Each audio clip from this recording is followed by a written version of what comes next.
No caso de hoje, vamos contar a história de uma mãe que queria se livrar dos seus filhos. Olá pessoal, tudo bom com vocês? Meu nome é Ana Caroline e sejam bem-vindos ao meu canal. No momento em que estou gravando esse caso, estamos chegando à marca dos 1000 inscritos, graças a vocês. Então, se você é novo por aqui e gosta de casos criminais e sobrenaturais, se inscreve porque toda semana tem vídeo novo. E com isso, completaremos nossa meta. Sem mais enrolações, vamos para o caso de hoje. Elizabeth Diane Dawes nasceu no dia 7 de agosto de 1955 em Phoenix, no Arizona, filha de pais dinamarqueses e anglo-americanos, Wesley Linden Frederickson e Lidene Frederickson. Para as pessoas que viam de fora, Elizabeth parecia ter vivido uma infância tranquila. No entanto, não era o que a realidade apresentava, pois aos 12 anos ela começou a ser molestada pelo pai. Quando ela ingressou no ensino médio, sua maneira de se vestir causava julgamento por parte das pessoas à sua volta. As roupas que ela usava passavam a impressão de ser uma pessoa mais velha do que ela era. Com isso, quem olhava não achava que ela estava no ensino médio, que na verdade estava na faculdade, e ela sempre preferiu se relacionar com caras mais velhos. Um deles foi Steve Dawes. Eles se davam muito bem e sempre eram vistos juntos. Eles também concluíram o ensino médio juntos, porém logo se separaram, devido a Elizabeth se matricular em uma universidade e ele ter ido para a Marinha. Um ano depois, Elizabeth foi expulsa da universidade. O motivo foi por comportamento promíscuo. E mais uma vez, o destino cruzou ela e Steve, e eles acabaram casando em 1973. Pouco tempo depois, o casamento começou a passar por crises. Discussões entre os dois eram frequentes por questões financeiras e infidelidade de ambas as partes. Infelizmente, foi nesse ambiente que os 3 filhos do casal nasceram, que se chamavam Christine Anne, Cherry e Stephen Daniel. Com a chegada de Daniel, o filho mais novo, as discussões entre Diane e Steven se intensificaram ainda mais. Steven desconfiava tanto da infidelidade dela que passou a acreditar que Daniel não era seu filho. Com isso, eles vieram a se separar. Na época, Diane tinha 25 anos e após a separação, ela teve que prover para a família. Steven mal ajudava porque acreditava que ele tinha sido traído. Assim, Diane resolveu ser barriga de aluguel. Porém, ela falhou no teste psiquiátrico 2 vezes. Assim, ela nunca conseguiria se tornar uma barriga de aluguel. Com isso, ela se tornou uma mãe ainda mais descuidada. Por diversas vezes, ela deixou seus filhos com a família dela, ou às vezes deixava com seu ex-marido, para se aventurar com outros homens em relacionamentos. Devido ao estilo de vida de Diane, seus filhos sempre ficavam de lado. Só que agora ela estava com toda a responsabilidade sobre eles. Ela passou a deixá-los de lado. E quando as pessoas olhavam para eles, pareciam estar desleixados e desnutridos. Eles tinham má alimentação e até quem ficava com eles não se importavam. E essas pessoas não eram nada menos, nada mais do que sua própria família. No ano seguinte, Diana conheceu um cara chamado Robert e eles começaram a se relacionar. Robert era casado e para ele os filhos de Diane eram meio que um empecilho para o relacionamento deles. Ele chegou até falar para ela que não tinha planos em ser pai. Com isso, acabou terminando o relacionamento com ela, o que a abalou muito, pois ela o amava demais. Diane já não gostava muito dos filhos e para ela, eles atrapalhavam sua vida, tendo em vista que ela engravidou cedo e o ex-marido, que era pai, também não ligava. Ela então só pensava em curtir a vida e depois que Robert a deixou por conta dos filhos dela, ela então começou a pensar em maneiras de se livrar deles.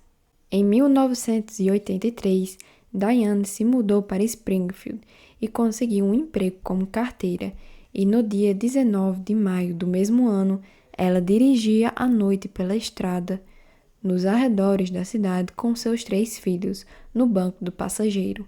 Naquela noite, ela só pensava em se livrar dos filhos e voltar para o cara que ela amava. Assim, ela parou o carro no acostamento, abriu a porta de trás, viu que os seus 3 filhos estavam dormindo e disparou em cada um deles, com uma pistola calibre 22. Em seguida, para tentar enganar a todos, ela efetuou um disparo em seu próprio braço esquerdo. Com isso, levaria a acreditarem que tudo o que aconteceu teria sido por conta de outra pessoa. Em seguida, ela retornou para o banco do motorista e foi dirigindo até o hospital, simulando uma cena. Ela foi dirigindo vagarosamente para que desse tempo dos seus filhos morrerem. Segundo o motorista que passou por ela, enquanto ela estava dirigindo até o hospital, ela não podia estar andando a mais de 8 quilômetros por hora. Um médico chamado Steven estava chegando em casa quando recebeu uma ligação, onde foi informado do que tinha acontecido e rapidamente voltou para o hospital. Porém, ele recordava achar que Christine já tinha morrido.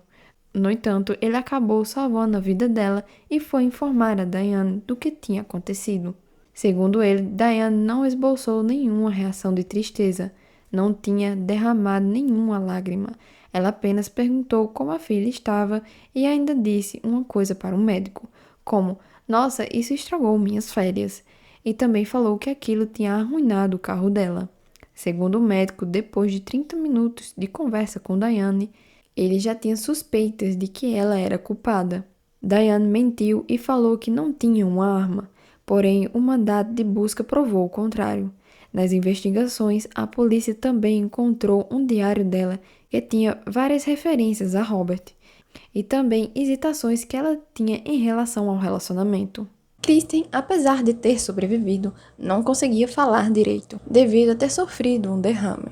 E quando Diane foi a visitá-la no hospital, Christine ficou tão assustada a ponto de aumentar sua frequência cardíaca. Foi descoberto quando Diane deu entrada no hospital, ela rapidamente ligou para Robert. As evidências forenses não batiam com a versão apresentada por Diane. Não tinha sangue do lado do motorista e não tinha nenhum resíduo de pólvora no painel do carro do lado do motorista, o que era muito estranho, já que ela falou que a pessoa teria atirado do lado do motorista. Robert também foi interrogado pela polícia e falou que Diane estava o perseguindo e tinha sugerido até matar a esposa dele, se necessário fosse para que eles permanecessem juntos. Diane falou novamente para a polícia que não possuía nenhuma arma. Porém, Robert e seu ex-marido falaram que ela tinha sim.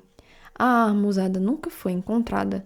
No entanto, mais tarde, as autoridades descobriram que ela tinha comprado a arma no Arizona.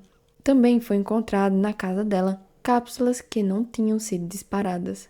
Houve também outro desencontro de informações. Segundo testemunhas, como foi informado, Diane dirigia lentamente, porém ela informou que estava em alta velocidade para chegar no hospital imediatamente e salvar seus filhos.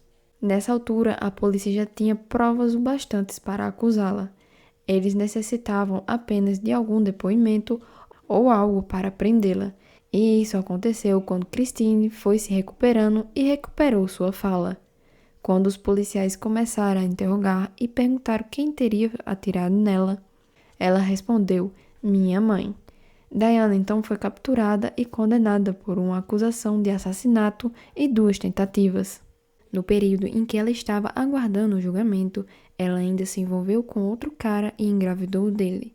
Lembrando que desde o processo de acusação até chegar no julgamento, passou-se vários meses, e todo esse envolvimento ocorreu nesse intervalo de tempo.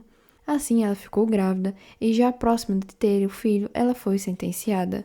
Depois de dias após ser presa, ela teve o filho, a criança foi levada para o outro quarto e foi adotada por um casal, que deram o nome para a menina de Rebecca. 3 meses depois, Diane conseguiu fugir da prisão. Porém, 2 semanas depois, ela foi localizada a poucos quarteirões da prisão, em uma casa do ex-marido de uma das detentas. Hoje, ela permanece presa em uma prisão de segurança máxima na Califórnia. Entre os anos de 2008 a 2010, ela entrou com um pedido de liberdade condicional, porém foi negado e ela teve que esperar por 10 anos para pedir novamente. Diane ainda foi transferida de prisão, pois, segundo as pessoas que trabalhavam lá, ela era um risco de fuga. Esse foi o caso de hoje e eu espero que vocês tenham gostado. Então não se esquece de se inscrever. Vou ficando por aqui, um forte abraço e nos vemos no próximo vídeo.